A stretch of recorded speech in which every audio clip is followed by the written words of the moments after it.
नमस्कार मित्रांनो, स्वागत आहे तुमचं आपल्या हक्काचं चॅनल फन फिल्मी मराठीमध्ये. आज आपण बोलूया स्क्विड गेम सीझन 3 बद्दल. स्क्विड गेमच्या सीझन 3 बद्दल बोलायचं तर हा सीझन पूर्णपणे निराश करतो. जर दुसरा सीझन मिड होता तर हा सीझन बिलो ॲव्हरेज आहे. म्हणजे असं वाटतं की स्टोरी संपवायला कसाही प्लॉट फिरवला आहे, मनाला वाटेल तसा स्क्रीन प्ले वळवला आहे, ज्यात कोणत्याच कॅरेक्टरमध्ये डेप्थ नाही दिसत.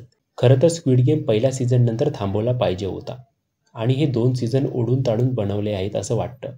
शेवट बघून इतकं निराश व्हायला होतं की त्याची कल्पना नाही करवत. प्लेयर 456 हा इतका मेहनत घेत असतो, हा खेळ संपवायचा हा त्याचा निश्चय असतो आणि शेवटी असंच होईल हे आपल्याला वाटत असतं आणि त्याच्याच हातातून हा खेळ कायमचा संपला पाहिजे होता. पण प्लेयर 456 एलिमिनेट होतो, तिथेच राग येतो.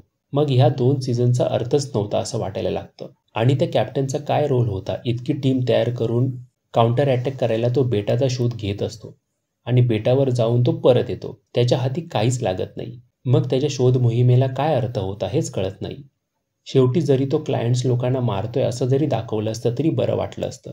त्या क्लायंट लोकांमधील संभाषण तर इतकं विनोदी वाटत होतं आणि ज्या गेम्समध्ये काहीच थरार नाहीये ते बघण्यात त्यांना कोणता थ्रिल मिळत होता हेच समजत नाही.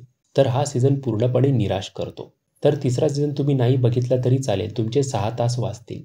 तर हा होता रिव्ह्यू स्क्विड गेम सीझन 3चा. तर या भागात इतकंच, भेटू पुढच्या भागात. तोपर्यंत चॅनलवरच्या